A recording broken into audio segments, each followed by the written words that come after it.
the best journey of my life. Itu jadi bagian dari perjalanan setiap orang.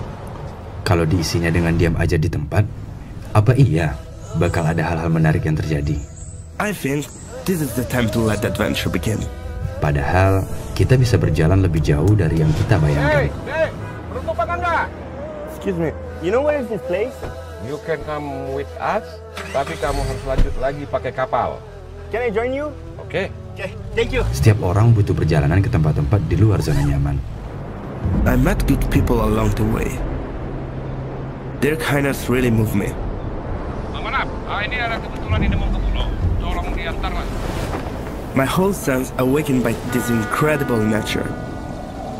And the people who are sincere can be seen and felt. Supaya bisa terus belajar hal baru. I understand the meaning of her words now. She's the one who introduced me to this place, to let me find an answer. A journey is about connection, interaction, mutual respect. It's about each other. Oh, this one was given by my mother. Kamu sudah tepat datang kemari. Not only about receiving, but also about giving. Lengkapi perjalananmu bersama Songkok Nasional After Al-Furqan kita.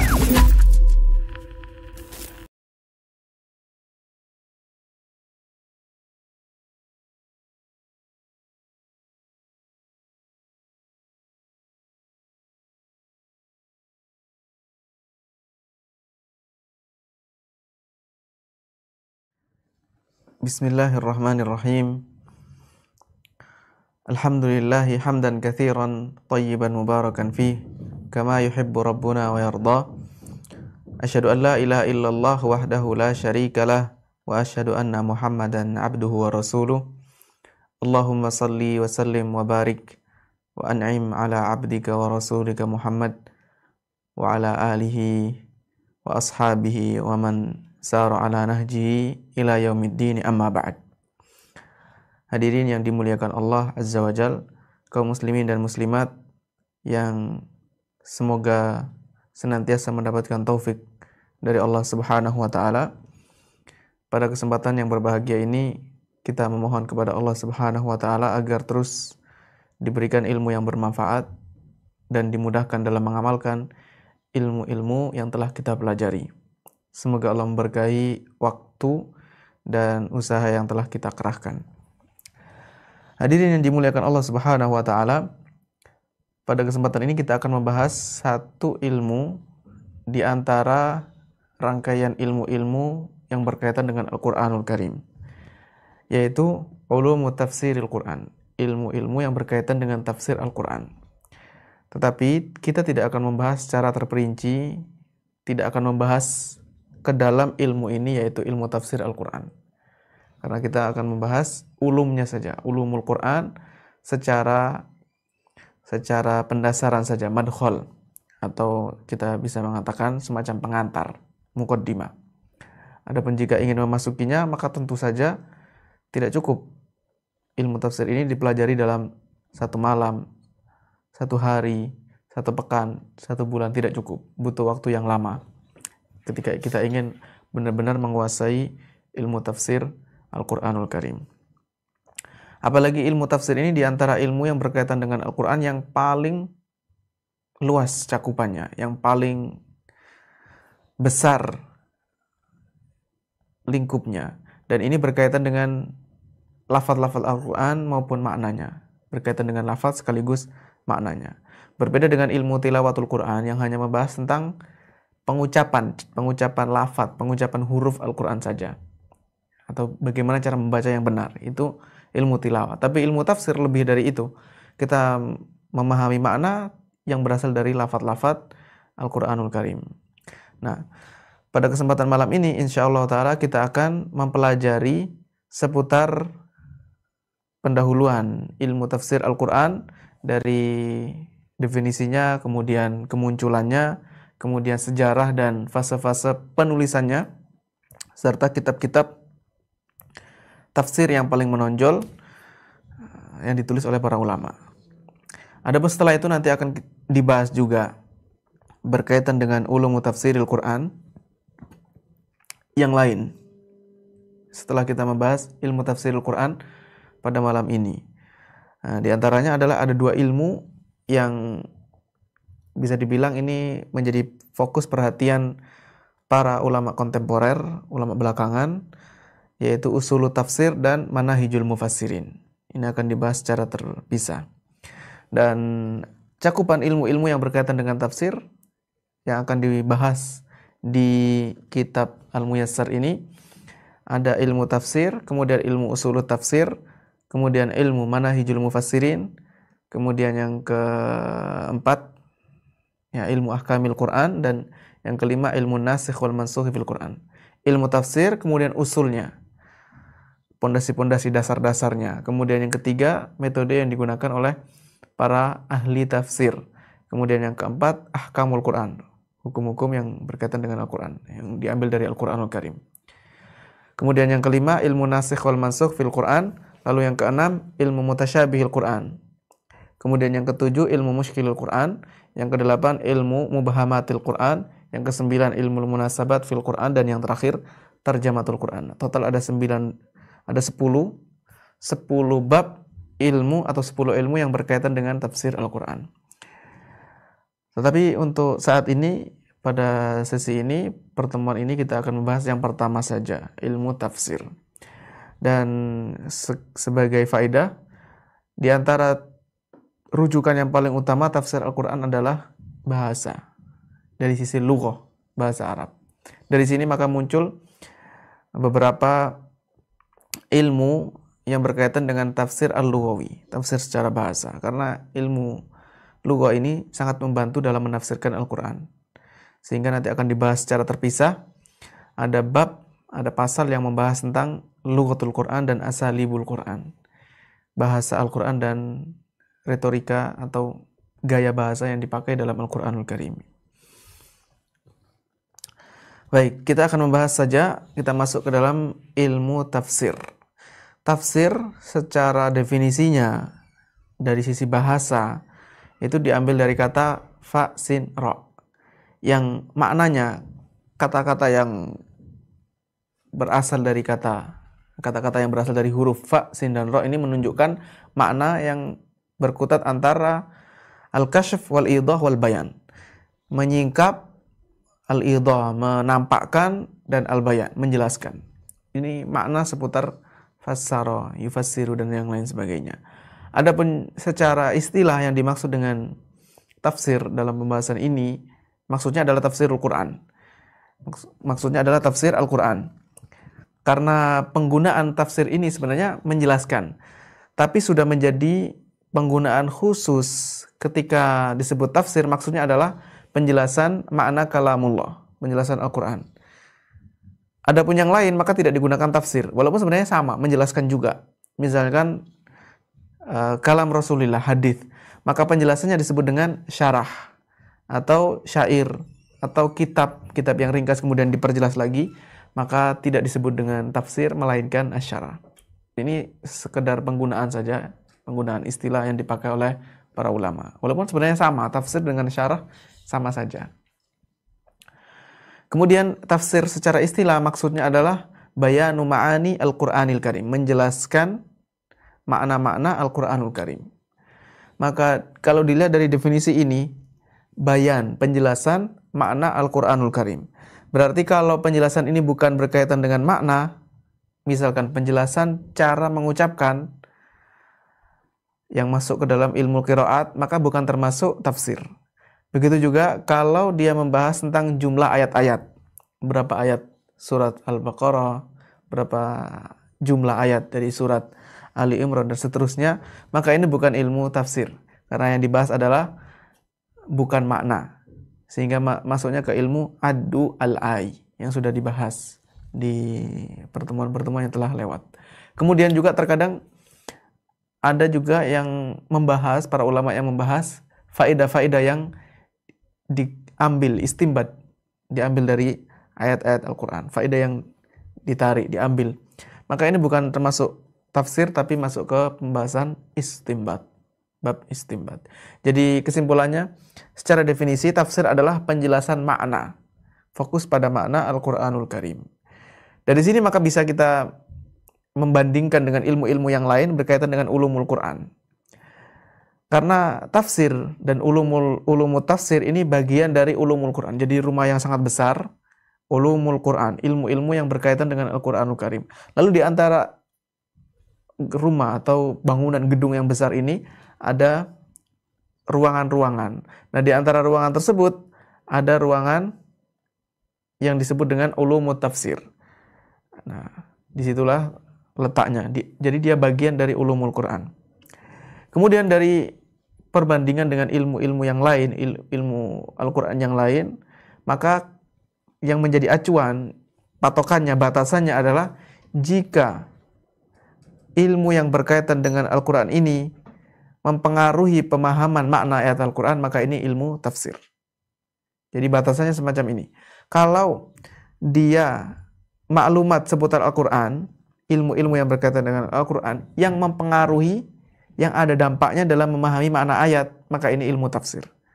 Kalau tidak ada pengaruhnya, dia tidak membantu, tidak mempengaruhi dalam pemahaman makna ayat, maka bukan ilmu tafsir. Jadi kalau dia masuk ke ilmu tafsir, maka otomatis masuk ke dalam ulumul Quran.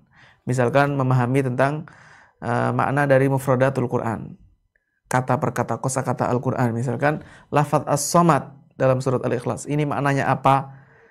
Nah, karena dia berkaitan dengan pemahaman, kita mencari tahu apa as-samad ini yang mempengaruhi, yang menentukan pemahaman seseorang terhadap ayat atau surat Al-Ikhlas, maka ini masuk ke ilmu tafsir dan otomatis masuk ke dalam cakupan ulumul Quran. Tapi kalau tidak mempengaruhi makna, maka itu masuknya ke ulumul Quran, bukan ke ulumul tafsir. Misalkan mengetahui fadail surat Al-Ikhlas. Surat Al-Ikhlas misalkan ta'dilu thulutsal Quran. Dia setara dengan sepertiga Al-Quran. Ini surat Al-Ikhlas. Berkaitan dengan keutamaannya, ini masuk ke ulumul Quran tapi bukan tafsir. Walaupun disebutkan di kitab tafsir. Walaupun disebutkan di kitab tafsir. Tidak semua yang disebutkan di kitab tafsir itu bagian dari ilmu tafsir. Ya, bisa jadi dia ilmu Al-Quran yang lain, ya, ilmu fadail dan seterusnya. Kemudian berkaitan dengan tafsir ini, istilah tafsir, ada beberapa kalimat yang mirip, ya, ada beberapa kata yang berkaitan, yaitu at-ta'wil, istinbat, dan tadabbur. Kita ingin mengetahui apa yang dimaksud dengan ta'wil, istinbat, dan tadabbur. Apakah sama atau berbeda? Kalau berbeda, perbedaannya dari sisi apa? Yang pertama adalah ta'wil. At-ta'wil, asal usul katanya adalah dari kata al-aul. Al-aul. Secara bahasa, al-aul ini maknanya berkisar antara kata ar-ruju, berkisar kepada makna kembali. Ya, mau di beberapa makna apapun, ujung-ujungnya adalah mengerucut kepada makna ar-ruju, kembali. Dan contohnya misalkan ta'wilul kalam. Kalau ada orang mengatakan ta'wilul kalam, suatu ucapan ditakwil, maksudnya adalah ar-ruju'u bihi ila muradil mutakallim. Kita ingin mengetahui kembali kepada maksud yang diinginkan oleh pembicara. Ketika ada suatu ucapan, kita ingin mengetahui takwilnya, maka maksudnya adalah kita ingin merujuk, kita ingin kembali, kita ingin mengkonfirmasi apa yang dimaksud dengan ucapan ini, apa yang dimaksud oleh pembicaranya. Ini secara bahasa. Adapun takwil ketika disebutkan dalam Al-Quran dan Sunnah, maka memiliki dua makna. Terkadang makna yang pertama adalah al-haqiqatul lati ya'ulu ilaihal kalam. Hakikat dari suatu ucapan. Hakikat yang menjadi hasil dari suatu hakikat yang dituju oleh suatu pembicaraan. Di antara penggunaan yang memiliki makna yang pertama ini adalah firman Allah Azza wa Jalla, hal yanzuruna illa ta'wilah. Yauma ya'ti ta'wiluhu yaqulul ladzina nasuhu min qabl qad ja'at rusulu rabbina bil haqq. Tidaklah mereka, yaitu orang-orang kafir, menanti, menunggu kecuali ta'wilahu, yaitu terjadinya sesuatu yang telah diberitahukan kejadiannya, yaitu azab yang siksaan yang sangat keras, yang sangat pedih, yang akan mereka dapatkan nanti di akhirat. Jadi mereka tidak ada yang ditunggu kecuali itu saja. Yauma ya'ti ta'wilu, ketika sudah datang takwilnya, yaitu hakikat dari pernyataan bahwa mereka akan mendapatkan azab, maka yaqulul ladzina nasuhu min qabl qad ja'at rusulu rabbina bil haqq. Maka orang-orang yang mereka melupakan Al-Qur'an, nasuhu yani nasul Qur'an, yang dulu mereka melupakan Al-Qur'an, tidak mau mengimani, mereka mengatakan qad ja'at rusulu rabbina bil haqq. Telah datang utusan-utusan Rabb kami dengan membawa kebenaran. Baru mereka menyadari, ya dulu memang ada Rasul tapi kita nggak percaya. Akhirnya ya mereka pun akhirnya merasakan azab yang pedih di akhirat. Surat Al-A'raf ayat 53. Intinya takwil di sini maksudnya adalah hakikat dari suatu ucapan. Terkadang dalam Al-Quran dan Sunnah takwil ini maknanya adalah bayanu muradil mutakallim, penjelasan yang diinginkan oleh pembicara, penjelasan sesuatu yang diinginkan oleh pembicara dalam perkataannya. Maka makna yang kedua inilah tafsir, sama dengan tafsir. Tidak ada bedanya kalau penggunaan yang kedua ini. Jadi dalam Al-Quran dan Sunnah terkadang takwil memiliki makna yang sama dengan tafsir, tapi tidak selamanya. Karena kalau dia maknanya adalah al-haqiqatul lati ya'ulu ilaihal kalam, maka itu bukan tafsir. Di antara contoh penggunaan takwil yang sama artinya dengan tafsir adalah sabda Rasulullah SAW, tepatnya doa kepada Abdullah bin Abbas radhiyallahu anhuma. Rasulullah mengatakan, Allahumma faqihhu fid din wa 'allimhu ta'wil. Ya Allah, jadikanlah dia faqih dalam masalah agama, faham dalam masalah agama, dan ajarkanlah kepadanya, yaitu Ibnu Abbas, at-ta'wil. Maka maknanya adalah tafsir. Sehingga dari sini maka makna yang kedua, yaitu bayanu muradil mutakallim, ini sama artinya takwil dengan tafsir. Kemudian kata yang kedua yaitu kata istimbat, al-istimbat. Al-istimbat ini asal usulnya adalah kata nabata, nun ba ta, yang maknanya mengacu kepada satu hal, yaitu istikhrajus syai', mengeluarkan sesuatu. Wa tatallubuhu li ajli husuli, dan mencari supaya bisa mendapatkan, dicari, ya, kemudian ditarik, dikeluarkan, akhirnya dapat. Ini asal usul kata istimbat. Tetapi kalau kita bawa kepada makna Al-Qur'an,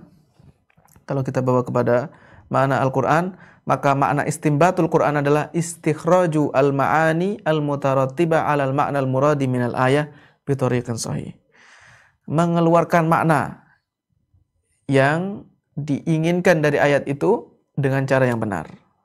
Jadi mengeluarkan makna yang diinginkan dari ayat dengan cara yang benar. Ini bisa dirujuk di kitab Manhajul Istimbat minal Qur'anil Karim dan Ilmul Istimbat minal Qur'an al-Mafhum al-Manhaj. Baik. Kemudian kembali lagi sedikit tentang, ada yang terlewat di catatan kaki berkaitan dengan takwil. Tadi disebutkan ada dua makna, yaitu al-haqiqatul lati ya'ulu ilaiha al-amr. Yang kedua adalah bayanu muradil mutakallim. Dua makna ini digunakan para salaf ketika menafsirkan firman Allah Azza wa Jalla, wa ma ya'lamu ta'wilahu illallah. Tidak ada yang mengetahui takwilnya kecuali Allah. Maka ini mencakup dua hal tadi. Bisa dibawa ke makna yang pertama maupun yang kedua. Ini di surat Ali Imran ayat 7 dan penjelasannya sudah berlalu di pembahasan al-waqf wal ibtida. Nah, adapun ada penggunaan takwil yang digunakan oleh para ulama belakangan atau para ahli ilmu terbelakang. Mereka mengatakan takwil adalah sarful lafzi an zahirihi. Sarful lafz an zahirihi, memalingkan suatu kata dari zahir lafadznya, dari makna yang diambil dari zahir lafadznya. Jadi yang terlihat itu enggak dipakai, dipalingkan. Atau ada juga yang menjelaskan bahwa takwil adalah sarful lafzi anil ihtimalir rajihi ilal marju, memalingkan, membawa suatu kata dari makna yang rajih, yang lebih kuat dibawa kepada makna yang lemah. Dibawa kepada makna yang lemah. Maka atau yang lafaz-lafaz yang semisal, jadi takwil dengan makna penggunaan semacam ini, maka ini tidak tepat. Karena ini istilah yang baru muncul di kalangan para ulama belakangan dalam penggunaan makna takwil. Ini tidak digunakan oleh para ulama terdahulu. Sehingga tidak bisa kita membawa makna takwil yang ada di Al-Quran maupun sunnah maupun lughah yang asli yang dahulu, kemudian tafsirus salaf dibawa kepada takwil yang semacam ini. Jadi ada zahir, ada takwil. Nah, maka takwil yang digunakan oleh para ulama belakangan tidak bisa dipakai untuk membawa makna takwil dalam Al-Quran atau hadis atau lughah atau tafsirus salaf. Tapi kalaupun misalnya digunakan untuk menyebut istilah dalam pembahasan usul fikih, ya, termasuk dalalatul alfaz, maka tidak ada masalah. Cuman ya kalau kita mau membawa istilah takwil yang ada di Al-Quran, tentu saja sesuai dengan yang dipakai di zaman dahulu. Jangan digunakan istilah yang muncul belakangan. Kurang tepat, ya, semacam itu. Nah, ini berkaitan dengan takwil. Kemudian kembali lagi ke istimbat. Istimbat sebagaimana yang kita sebutkan tadi, istimbat adalah istikhrajul ma'ani, mengeluarkan makna.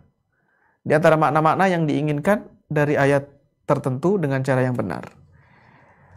Nah, kalau kita mengetahui seperti ini, maka berarti hubungan antara istimbat dengan tafsir adalah istimbat datang setelah tafsir. Harus tahu tafsirnya dulu, harus tahu maknanya dulu. Harus paham dulu maknanya apa yang diinginkan, baru bisa istimbat, baru bisa mencari makna-makna yang terkandung. Ya, kalau belum tahu tafsirnya, gimana mau bisa istimbat? Dengan cara apa? Dengan cara menghubungkan antara kalam yang memiliki makna, ada penjelasan yang memiliki makna dengan madlulul ayat. Ayat ini menunjukkan apa? Ayat ini mengarah ke makna apa, baru dihubungkan. Dengan penghubung apapun bentuknya. Misalkan dalalatul isyarah atau dalalatul mafhum dan yang lain sebagainya. Dalalatul alfaz sangat banyak. Ada mafhum muwafaqah, mafhum mukhalafah dan seterusnya. Yang akan dibahas secara terperinci di pembahasan yang akan mendatang. Intinya, istimbat itu menghubungkan antara suatu makna yang diambil setelah mengetahui tafsirnya dulu. Nah, maka berarti istimbat ini bukan tafsir. Dan area istimbat ini di luar area tafsir. Karena tafsir hanya menjelaskan makna yang diinginkan dari ayat. Sementara kalau istimbat ini walaupun banyak didapati di kitab-kitab tafsir, tapi istimbat ini lebih kepada nikatun balaghiyah, keunikan-keunikan, rahasia-rahasia dari sisi balaghah sastranya. Kemudian lataif lughawiyah, faedah-faedah seputar bahasa, wa mulah ilmiyah, ya, faedah berkaitan dengan ilmiah. Kemudian adab-adab pendidikan tarbawiyah, ahkam fiqhiyah khafiyah, hukum fikih yang detail, dan hidayat Qur'aniyah, fawaid-fawaid yang lain. Ya, maka walaupun terdapat dalam kitab tafsir, karena ini sudah di luar area memahami makna yang diinginkan dari ayat, maka masuknya ke istimbat. Karena menarik faedah. Oh, ada faedah ini dari ayat ini. Baik dari sisi bahasa, dari sisi sains, pengetahuan umum, atau adab, atau hukum fikih yang mendetail, ataupun yang lainnya. Nah, ini keluar dari area tafsir. Tapi masuk ke ilmu istimbat Al-Quran. Dan ilmu istimbat Al-Quran ini tidak ada batas akhirnya. Tidak ada pembatasan areanya harus sampai ini. Tidak ada. Dia sangat luas sekali. Bahkan bisa jadi ada istimbat yang muncul di masa tertentu yang tidak ada di masa sebelumnya. Jadi terkadang Allah memberikan ilmu kepada hamba-hamba di suatu masa yang tidak dibukakan ilmu ini di masa sebelumnya. Ini mungkin kalau berkaitan dengan istimbat. Tapi kalau tafsir ya semuanya sudah diketahui ya oleh Rasulullah, para sahabat, tabi'in dan atba'ut tabi'in. Kemudian istilah yang berikutnya adalah tadabbur. Tadabbur maknanya adalah an-nadharu ila ma wara'al alfaz minal ma'ani wal ibar wal maqasid. Melihat sesuatu yang ada di belakang lafaz berupa makna-makna dan nasihat-nasihat dan tujuan tertentu yang menghasilkan ilmu yang bermanfaat dan menghasilkan amal soleh. Jadi tadabbur itu sudah langkahnya sangat jauh. Dia membuahkan ilmu yang bermanfaat dan bahkan amal, merenungi, kemudian menelaah makna yang sangat mendalam. Maka berarti ini keluar dari area tafsir. Tadabbur bukan tafsir, karena tadabbur itu sudah melihat di balik, ya, bukan hanya sekedar memahami makna, tapi jauh lagi memang melangkah, mengetahui tujuan, kemudian berinteraksi dengan ayat, ya, memahami, merenungi, kemudian ada keinginan untuk mendapatkan manfaat dan menjalankan, menerapkan. Misalkan kalau itu berupa perintah, maka kita menjalankan. Kalau itu larangan, maka kita menjauhi. Kalau itu peringatan, ya kita menjadi takut di hati kita, atau kemudian berharap kalau itu berkaitan dengan surga atau pahala. Maka ini tadabbur, dan ini datang setelah memahami makna ayat. Kalau memahami makna ayat itu baru tafsir. Nah, kalau sudah di luar itu, maka tidak masuk ke tafsir. Nah, itu berkaitan dengan tadabbur. Kemudian kemunculan ilmu tafsir. Sekarang kita akan membahas tema kemunculan ilmu tafsir dan fasa-fasanya. Pada dasarnya ilmu Islam, terutama yang berkaitan dengan Al-Quran, ini sudah ada, sudah muncul semenjak masa Rasulullah SAW. Sudah ada. Benih-benihnya sudah ada. Bibitnya sudah ada di zaman Rasulullah. Tapi kemudian tumbuh, berkembang sedikit demi sedikit, sampai menjadi banyak karya-karya tulis, dan banyak kaidah-kaidah yang dibahas oleh para ulama. Tapi benihnya, tunasnya sudah ada di zaman Rasulullah SAW. Bahkan bisa dikatakan bahwa penafsir pertama, orang yang menafsirkan pertama adalah Rasulullah SAW. Dan ada dalilnya. Dalilnya adalah firman Allah Azza wa Jalla, wa anzalna ilaika dzikra litubayyana lin-nasi ma nuzila ilaihim wa la'allahum yatafakkarun. Kata Allah, telah kami turunkan kepadamu adz-dzikr, yaitu Al-Quran, litubayyana lin-nas, agar engkau jelaskan kepada manusia. Rasulullah sudah menjelaskan, berarti menafsirkan apa yang telah diturunkan kepada mereka, supaya mereka berfikir. Kemudian setelah Rasulullah, tentu saja para sahabat yang mulia, karena Al-Quran turun dengan yang mana Al-Quran turun dengan bahasa mereka, bahasa Al-Quran. Kemudian mereka juga menyaksikan proses turunnya wahyu, turunnya Al-Quran. Kemudian para sahabat juga tahu kondisi orang-orang yang saat itu hidup di masa turunnya Al-Quran. Tahu kondisi orang-orang musyrik, orang-orang ahlul kitab. Dari sini pun akhirnya mereka pun menjelaskan, menafsirkan juga. Tapi tidak semuanya. Sebagian sahabat ada yang menafsirkan Al-Quran, bahkan ada yang unggul dalam ilmu tafsir, sampai membuat majelis khusus. Yang membuat majelis khusus untuk tafsir. Di antaranya adalah sahabat yang mulia, Abdullah bin Mas'ud, kemudian Abdullah bin Abbas, dan yang lainnya. Ini menunjukkan bahwa tafsir sudah menjadi ilmu yang berdiri sendiri, ilmu yang terpisah, tidak menginduk kepada ilmu yang lain, sudah ada di masa sahabat yang mulia, para sahabat yang mulia radhiyallahu anhum. Ini berbeda dengan sebagian ulama belakangan yang masyhur menganggap bahwa tafsir itu munculnya dia sebagai bagian dari bab-bab ilmu hadis. Jadi terkandung dalam ilmu hadis. Dia tidak menjadi ilmu yang berdiri sendiri dari awal. Hanya menginduk, mengikut ke ilmu hadis. Lalu kemudian akhirnya dipisah menjadi ilmu sendiri. Ini yang masyhur di kalangan sebagian ulama belakangan. Tapi yang lebih benar, yang lebih tepat, ilmu tafsir ini sudah ilmu yang berdiri sendiri semenjak di masa para sahabat radhiyallahu anhum. Sebelum munculnya ilmu hadis, ilmu tafsir sudah ada sendiri. Buktinya para sahabat ada yang membuat majelis khusus menafsirkan Al-Quran. Nah, setelah masa para sahabat tentu saja diikuti oleh para tabi'in yang mereka belajar kepada para sahabat. Di antara para tabi'in yang menonjol dalam ilmu tafsir adalah Sa'id ibnu Jubair, Mujahid ibnu Jabr, Ikrimah, bekas budaknya, maulanya Ibnu Abbas, Qatadah ibnu Di'amah, dan yang lainnya. Di antara para pemuka tabi'in yang unggul dalam ilmu tafsir. Kemudian setelah itu masa tabi'ut tabi'in, pengikutnya para tabi'in, ada di antara mereka yang paling menonjol, di antaranya adalah Muqatil ibnu Sulaiman, Abdurrahman ibnu Zaid ibnu Aslam, dan Yahya ibnu Salam. Ini di antara yang paling menonjol dalam ilmu tafsir. dari kalangan atba'ut tabi'in. Nah, tiga golongan ini, sahabat, tabi'in, dan tabi'ut tabi'in, ini yang dimaksud dengan tafsirus salaf. Tafsirnya salaf, tafsir para pendahulu.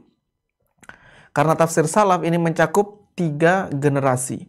Generasi sahabat, generasi tabi'in, dan atba'ut tabi'in. Ya, ditambahkan dengan tafsirnya Nabi. Tafsir salaf ini yang dikenal juga kemudian dengan istilah at-tafsir bil ma'thur atau at-tafsirul ma'thur, yang ada atharnya, yang ada riwayatnya. Para ulama terdahulu mereka sangat perhatian dengan penukilan tafsir yang semacam ini. Tafsir al-ma'thur atau tafsir as-salaf. Mereka hanya membahas ini. Kalau mau menyebutkan tafsir, ya mereka hanya menukil saja, tidak mau nambah-nambahi. Ini kebiasaan para ulama terdahulu. Jadi yang dimaksud dengan tafsir al-ma'thur adalah ma'uthira min tafsirin, yang diriwayatkan, yang dinukil dari tafsir Al-Quran, berasal dari Rasulullah, para sahabat, tabi'in, dan atba'ut tabi'in. Nah, dari sini maka fase pertama selesai, fase tafsirus salaf. Ini berjalan selama abad pertama dan kedua. Abad pertama dan kedua. Lalu di abad ketiga, ini pun hanya penukilan tafsir salaf saja. Ya, salaf tadi itu sahabat, tabi'in, dan atba'ut tabi'in. Di abad ketiga, ini cuma nukil-nukil saja. Sedikit yang masyhur dengan kemahiran dalam tafsir yang sifatnya adalah mandiri, tidak menukil, atau ijtihad. Ini sangat jarang di abad ketiga. Nah, jadi fase pertama itu di abad pertama, kedua, dan ketiga. Fase pertama dan kedua tentu saja ini tafsir as-salaf yang dinukil dari para sahabat, tabi'in, dan atba'ut tabi'in. Lalu di abad ketiga ini hanya nukil saja, hanya meriwayatkan tafsirnya salaf. Kemudian fase yang kedua, kita membahas fase yang kedua. Ini fase secara umum ketika sudah meluas, ilmu tafsir ini sudah benar-benar meluas dan muncul berbagai metode penulisan tafsir. Ini dimulai dengan semakin berkembangnya ilmu-ilmu syariat, bercabang, berkembang. Ada ilmu fikih, muncul ilmu usul fikih, ilmu nahwu, ilmu lughah, ilmu balaghah, ilmu tarikh, dan yang lain sebagainya. Nah, dari sini maka ilmu tafsir pun menjadi sangat luas. Bahkan dalam penulisan tafsir pun menjadi bermacam-macam. Karena sebagian ulama ada yang mahir misalkan di ilmu nahwu, atau mahir di ilmu fikih, atau mahir dalam ilmu usul fikih. Mereka pun mewarnai tafsirnya dengan keahlian yang dia geluti. Jadi kalau ada ulama ahli nahwu atau ahli lughah, maka tafsirnya lebih dominan ke arah bahasa. Tapi sementara kalau yang menulis adalah seorang ahli fikih, maka lebih mengarah ke fikihnya. Ini menjadi bermacam-macam ya di masa-masa ini. Apalagi kalau penulisan ilmu tafsir ini tidak ada batasan khusus, tidak ada aturan. Menulis ilmu tafsir harus sampai batas ini saja, nggak ada aturan seperti itu, sehingga benar-benar sangat luas. Orang menulis ilmu tafsir apapun bisa dimasukkan, ya, bisa dimasukkan, bisa panjang lebar, bahkan keluar dari materi karena berkaitan dengan bahas tema tertentu A misalkan, sekalian dibahas A ini panjang lebar, yang disebut dengan istilah al-istitradat, ya, diterus-teruskan di pembahasan ilmu-ilmu yang mereka kuasai. Dan nanti akan dibahas secara khusus metode para ulama tafsir dalam menulis tafsir mereka. Baik, kemudian berkaitan dengan tafsir al-ma'thur, di antara tafsir al-ma'thur yang dinukil oleh para ulama mutaqaddim, jadi mereka hanya menggunakan tafsir al-ma'thur saja. Contohnya Ibnu Abi Hatim. Beliau mengatakan di muqaddimah tafsirnya, di pendahuluan tafsir beliau mengatakan fa illam ajid anis sahabati wa wajadtuhu anit tabi'in amiltu fima ajidu anhum ma dzakartuhu minal mithali fi sahabah. Kalau aku tidak menemukan penafsiran dari para sahabat, aku akan sementara aku menemukan dari tabi'in, maka itu yang beliau sebutkan. Jadi nggak bikin sendiri.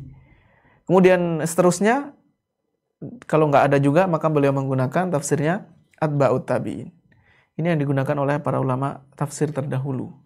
Ya, di antaranya Ibnu Abi Hatim tadi. Kemudian bahkan ada yang sampai murni menukil tafsir salaf. Di antaranya adalah Abd Ibnu Humaid, At-Tabari, Ibnul Munzir. Kemudian di antara para ulama belakangan yang mencukupkan dengan penukilan tafsir Al-Ma'thur saja adalah As-Suyuti. Bahkan sampai muncul istilah Al-Ma'thur ini di judul kitabnya As-Suyuti, yaitu Ad-Durrul Manthur fit Tafsir bil Ma'thur. Maksudnya cukup hanya riwayat dari para sahabat, tabi'in dan atba'ut tabi'in. Ya. Dan berkaitan dengan fase yang kedua, fase berkembangnya ilmu tafsir ini bisa dilihat, dirujuk di penjelasannya As-Suyuti dalam kitab beliau Al-Itqan.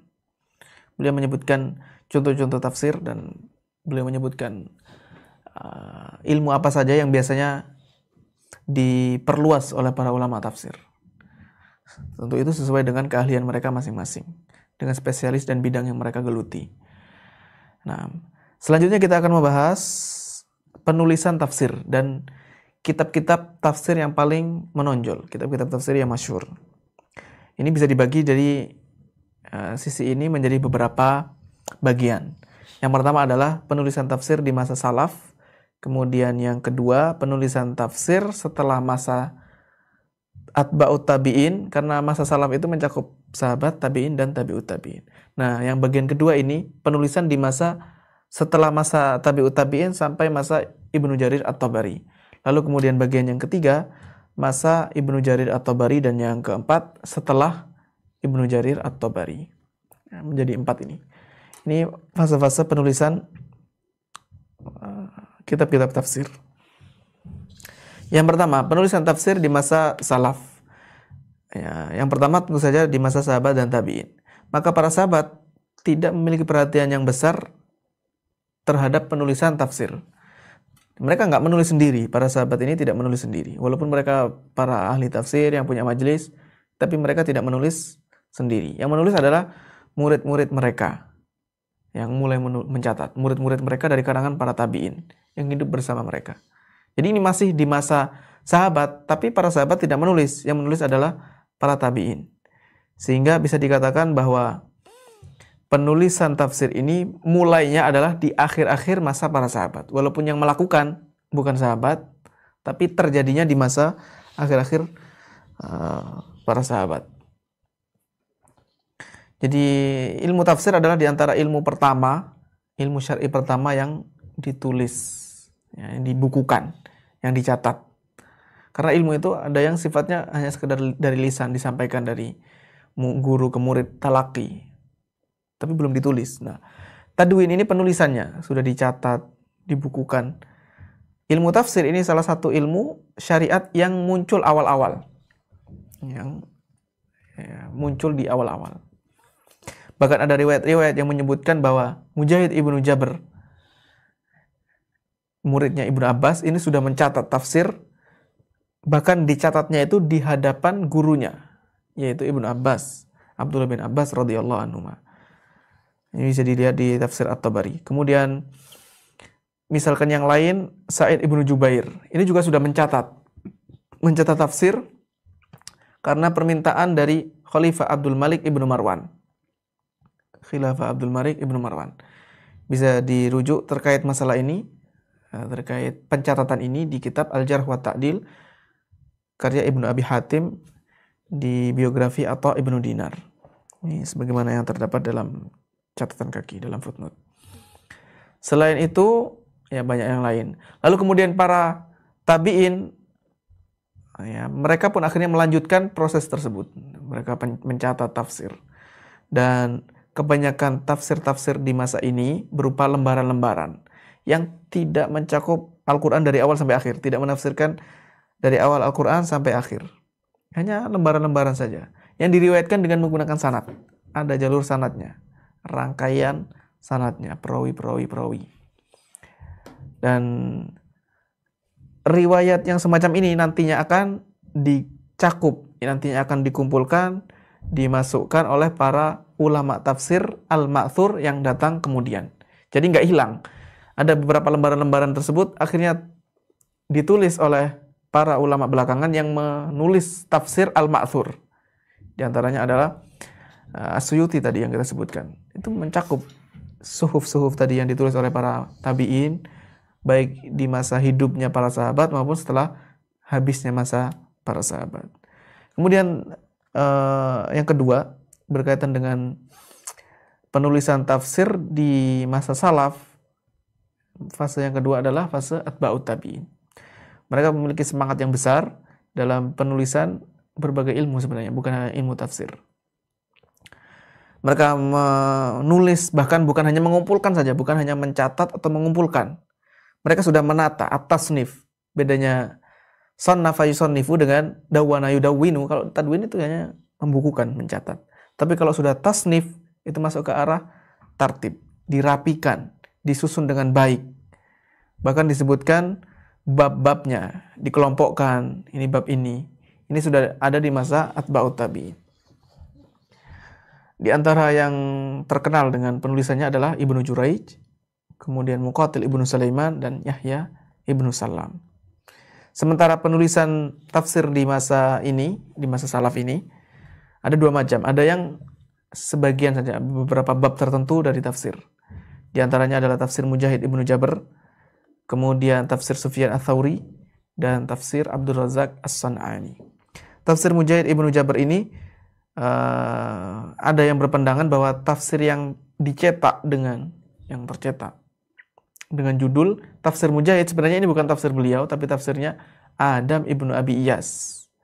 Ini walaupun mau disebut tafsirnya Adam Ibnu Abi Iyas atau tafsirnya Mujahid, sama saja, karena ini masih ke tabaqah tabi'ut tabi'in. Nah, karena riwayat-riwayatnya ini kebanyakan dari riwayatnya Adam. Ya, riwayatnya Mujahid ini melalui jalur Adam Ibnu Abi Iyas. Nah, kemudian kebanyakan athar-athar riwayat-riwayat dalam tafsir tersebut, tafsir Mujahid ini bermuara sekitar tafsirnya Mujahid, ya, bukan penafsiran yang lain. Jadi ada yang berpendapat semacam itu. Tapi ya sama saja, ujung-ujungnya juga banyak penafsiran Mujahid.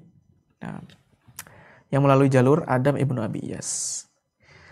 Lalu bagian yang kedua, ada jenis yang mencakup seluruh Al-Quran dari awal sampai akhir. Dan yang tercetak, yang ditemukan manuskripnya sampai dicetak, jenis tafsir salaf yang mencakup seluruh Al-Quran adalah tafsirnya Muqatil Ibnu Sulaiman. Dan bisa dikatakan ini kitab tafsir terdahulu, kitab tafsir yang paling kuno yang mencakup dan yang sampai tercetak, karena ada manuskripnya masih utuh. Kemudian juga ada tafsir Yahya Ibnu Salam Al-Basri. Tapi lebih dahulu Muqatil, karena Muqatil wafat tahun 150 Hijriah. Sedangkan Yahya Ibnu Salam wafat tahun 200 Hijriah. Baik, sekarang yang kedua, penulisan tafsir Al-Quran setelah masa tabi'ut tabi'in. Jadi setelah habisnya salaf tadi, sampai ke masanya Ibnu Jarir At-Tabari. Nah, Ibnu Jarir At-Tabari sendiri wafat tahun 310 Hijriah. Di antara kitab-kitab yang ditulis di masa ini, sebelum kedatangannya Ibnu Jarir At-Tabari, ada kitab tafsir bil ma'thur, dan ada tafsir yang masuk ke dalam penulisannya para ulama hadis, dan ada tafsir lughawi. Kita bahas yang pertama dulu, Kutubut Tafsir Al-Ma'thur. Karena penulisan ulama sunnah ini masih berkaitan dengan tafsir, masih banyak. Tapi mereka lebih cenderung ke bentuk riwayat. Jadi lebih bentuknya ya mirip seperti kitab hadis, walaupun sebenarnya tafsir. Maka ini bisa dikategorikan kitab tafsir Al-Ma'thur yang ada di masa setelah tabi'ut tabi'in sampai datangnya Ibnu Jarir At-Tabari. Di antara tafsir yang menonjol yang sifatnya seperti ini adalah tafsirnya Abd Ibnu Humaid. Beliau wafat tahun 249 Hijriah. Ya. Bentuknya seperti hadis gitu, karena riwayat-riwayat semuanya. Seolah-olah ini adalah kitab hadis, tapi sebenarnya ini kitab tafsir. Dan ini ditulis oleh para ulama sunnah, ulama hadis. Kemudian ada juga tafsir yang masuk ke dalam tulisannya para ulama hadis. Jadi ketika para ulama hadis ini mensyarah atau membuat kitab hadis, menulis kitab hadis, mereka menyisipkan ilmu tafsir. Di masa ini sebagian para ulama hadis mereka ikut serta memiliki peran dalam penulisan tafsir di kitab-kitab hadis mereka. Jadi ada yang membuat bab khusus, bab tafsir, Di antaranya adalah Sa'id Ibnu Mansur. Beliau menjadikan kitab tafsir sebagai bagian dari kitab sunnah. Dan ini tercetak kitabnya Sa'id Ibnu Mansur. Beliau menulis kitab As-Sunan, lalu di antara bagian dari sunan ini ada bab kitab tafsir. Jadi disisipkan. Di antara yang melakukan ini juga adalah Imam Bukhari. Imam Bukhari dengan kitab Sahih Bukhari yang masyhur. Beliau menjadikan, kan dalam kitab Bukhari ini isinya banyak, ada kitab Al-Iman, kitab Thaharah, kitab Shalah dan seterusnya. Di antara kitab-kitab bagian-bagiannya ada kitab tafsir. Beliau menyisipkan tafsir dalam ilmu hadis, dalam penulisan hadis. Kemudian ada juga tafsir lughawi. Setelah masa tabi'ut tabi'in, ada yang menonjol di bidang bahasa. Nah, akhirnya mereka menulis tafsirnya lebih ke arah bahasanya. Di antara yang tercetak adalah Ma'ani Al-Quran, kitab Ma'ani Al-Quran karya Al-Farra. Kemudian Majazul Quran karya Abu Ubaidah Ma'mar Ibnul Muthanna. Kemudian Gharibul Quran karya Ibnu Qutaibah. Ini tafsir tapi lebih menonjol ke arah sisi bahasanya. Setelah itu muncullah masa Imam Ibnu Jarir At-Tabari. Bahkan ada yang mengatakan bahwa ini mujtahid mutlak. Beliau mujtahid mutlak, tapi madhabnya tidak terkenal, ya, tidak seperti madhab 4 yang masyhur, madhab Abu Hanifah, Imam Malik, Imam Syafi'i dan Imam Ahmad. Sebenarnya beliau ini sangat alim, ya, Muhammad Ibnu Jarir At-Tabari. Beliau Imamul Mufassirin, benar-benar Imamul Mufassirin, ya, bukan sekedar basa-basi. Ini benar-benar memang pemimpin ulama tafsir dan yang letaknya berada di depan. Tafsir beliau yang berjudul Jami'ul Bayan fi Ta'wilil Quran, ini kitab tafsir yang paling menonjol, kitab tafsir yang paling bisa dibilang paling tinggi tingkatannya. Dan banyak yang mengatakan, para ulama mengatakan tidak ada tafsir yang ditulis semacam ini. Tidak ada yang bisa menandingi atau menyamai tingkatan Jami'ul Bayan fi Ta'wilil Quran. Beliau metodenya adalah banyak menyebutkan riwayat-riwayat tafsir al-ma'thur dengan sanad-sanadnya. Lalu kemudian ditarjih. Riwayat-riwayat tersebut ditarjih. Kalau ada perbedaan, dikuatkan mana yang lebih kuat. Ya, dijelaskan mana yang lebih kuat. Beliau menggunakan kaidah-kaidah yang mundhabithah. Kaidah yang tidak, ya, bertentangan antara satu dengan yang lain. Beliau juga memiliki acuan-acuan yang jelas, standar yang jelas. Selain itu beliau juga menyebutkan qiraat, ya, macam-macam qiraat dalam ayat tersebut. Kemudian taujihnya, penjelasannya bagaimana tentang qiraat ini. Selain itu beliau juga menyebutkan i'rab, kemudian uslub arabiyah, ya, dari sisi bahasanya. Kemudian menyebutkan syawahid lughawiyah, ya, penguat-penguatnya dari sisi bahasa, baik dari syair maupun yang lain. Syawahid lughawiyah. Ini yang dilakukan oleh Ibnu Jarir At-Tabari. Sebenarnya beliau juga bukan selain ilmu tafsir yang beliau kuasai, beliau juga ahli fikih, ya, bahkan ilmu riwayat juga, ilmu bahasa juga beliau menguasai. Di masa At-Tabari atau di akhir-akhir masa beliau, ini juga ada beberapa kitab tafsir al-ma'thur yang muncul, yang ditulis. Di antaranya adalah tafsirnya Ibnul Mundhir, kemudian tafsir Ibnu Abi Hatim. Berikutnya yang keempat, fase keempat dalam penulisan ilmu tafsir adalah fase setelah Ibnu Jarir At-Tabari. Jadi setelah meninggalnya beliau atau fase beliau sampai zaman sekarang, ini masuk ke kategori yang keempat ini. Muncul banyak sekali macam-macam kitab tafsir. Bahkan bisa sampai, kalau dihitung sampai angka ratusan. Banyak sekali, tidak sulit untuk dibatasi kitab-kitab tafsir setelah masanya Ibnu Jarir At-Tabari. Bahkan ada sebagian tafsir ini ada yang bagus, ada yang tidak. Ada yang isinya baik-baik, ada yang, ya, ada campuran-campuran yang tidak baik.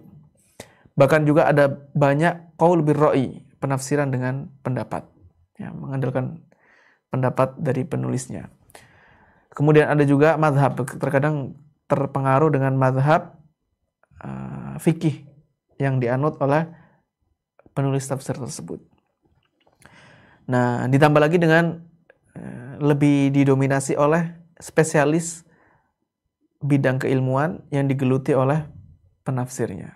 Ya, kalau dia misalkan ahli di dalam usul fikih, maka tafsirnya warnanya itu lebih dominan warna usul fikihnya dan yang lain sebagainya. Atau dalam masalah hadis atau dalam masalah bahasa atau usul fikih, maka itu mempengaruhi tafsir mereka.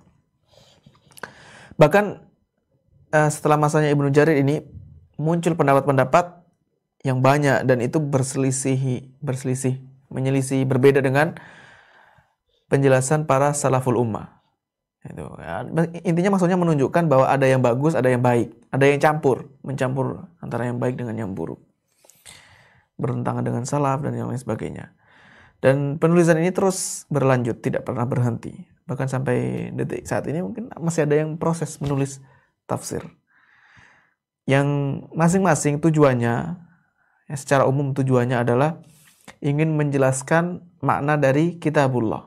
Menjelaskan, menafsirkan, ya, menjelaskan ini yang diinginkan dalam Al-Quranul Karim. Dan ingin menjelaskan kepada umat Islam mana metode yang paling baik ya menurut mereka masing-masing. Kitab-kitab para ulama setelah masa Ibnu Jarir At-Tabari ini sangat banyak. Di antaranya yang paling menonjol, kitab-kitab penting. Yang pertama ada tafsir Ibnu Atiyah. Tafsir Ibnu Atiyah yang berjudul Al-Muharrar Al-Wajiz fi Tafsiril Kitabil Aziz. Penulisnya adalah Abu Muhammad Abdul Haq Ibnu Ghalib Ibnu Atiyah Al-Andalusi.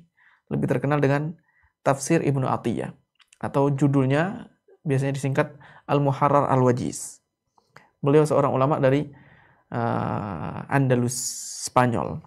Beliau wafat tahun 542 Hijriah. Dari judulnya ini benar-benar sesuai gitu. Karena di situ Al-Muharrar yang ditahrir, benar-benar ditahrir. Jadi penjelasan yang benar-benar kuat, penjelasan yang benar-benar dipilih, bukan asal yang nulis begitu saja.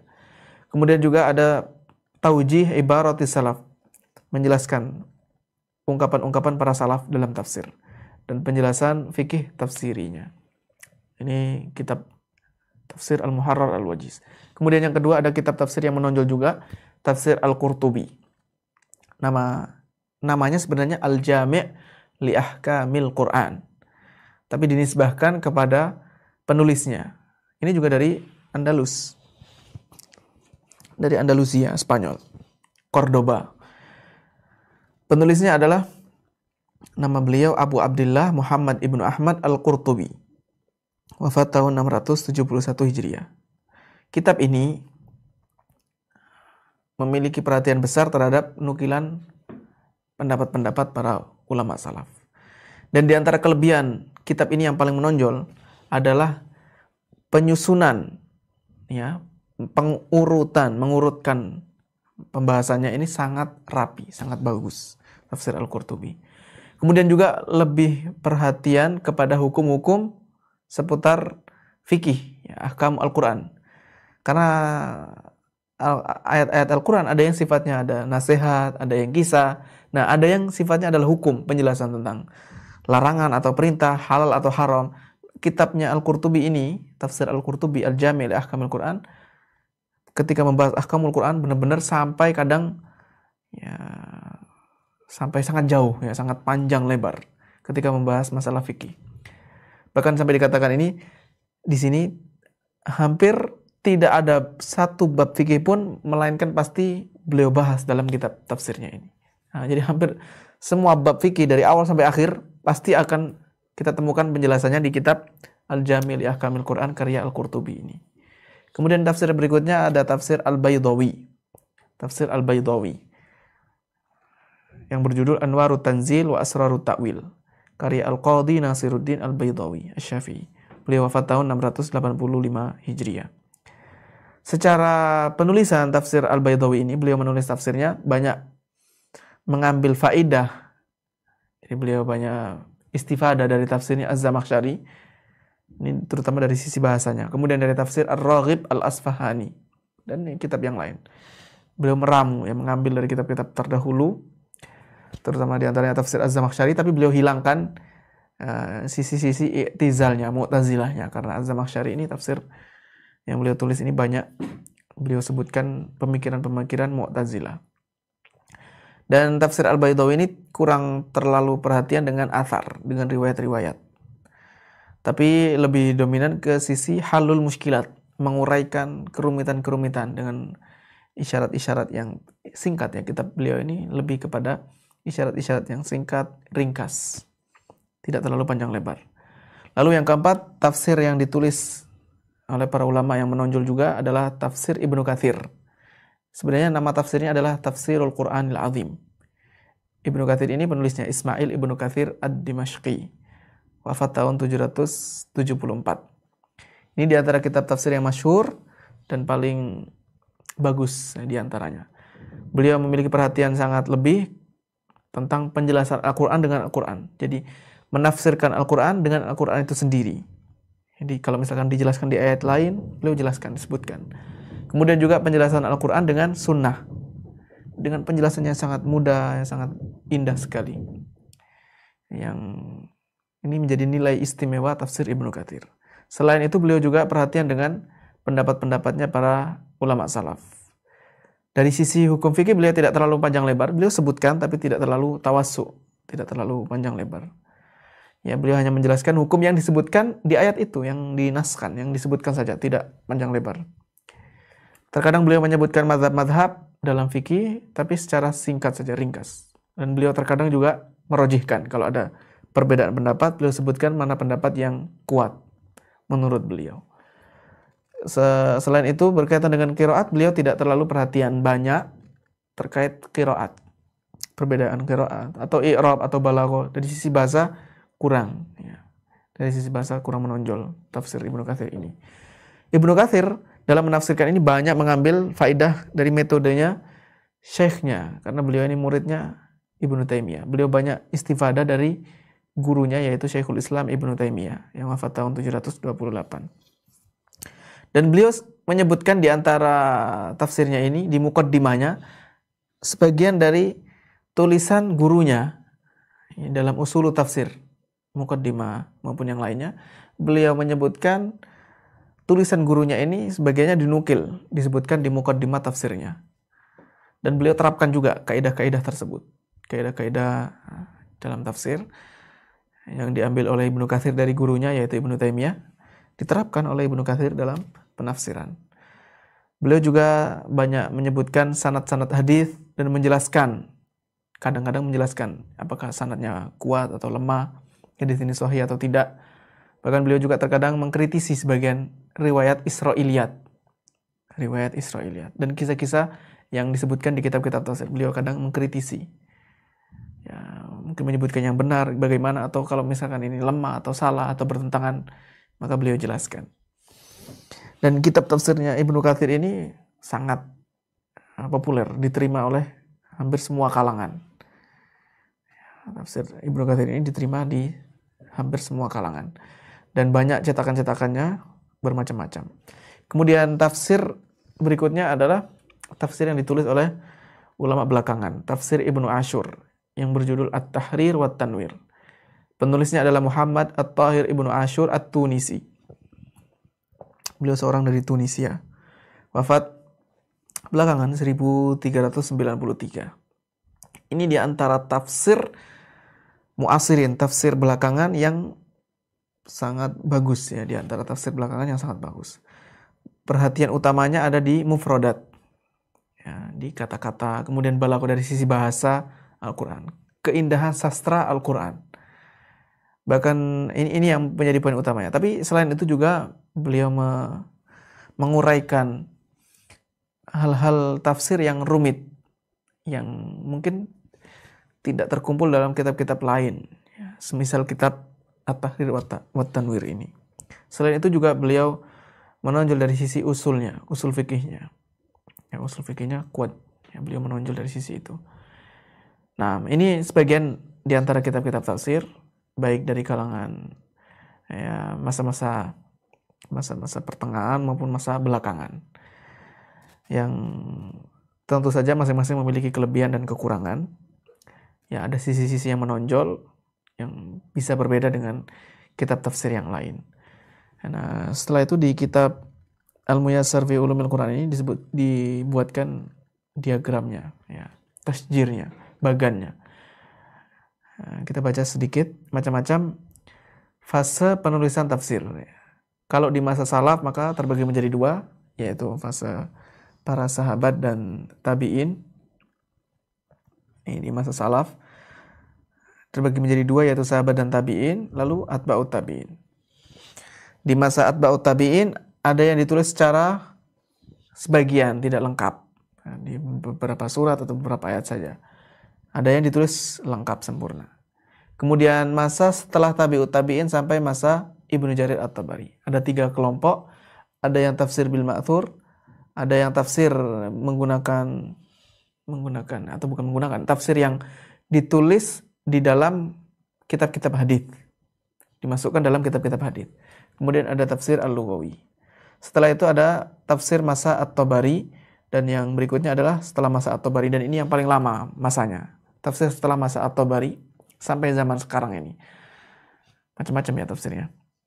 Di antara tafsir mu'asirin ada tafsir Sa'di, kemudian Adwa'ul Bayan tafsirnya Asy-Syanqiti, kemudian tafsirnya Abu Bakar Al-Jazairi, kemudian ada tafsir yang ditulis oleh kelompok, bukan satu orang, tapi kelompok. Misalnya Al-Mukhtasar fi Tafsir Al-Quran, dan yang lain sebagainya.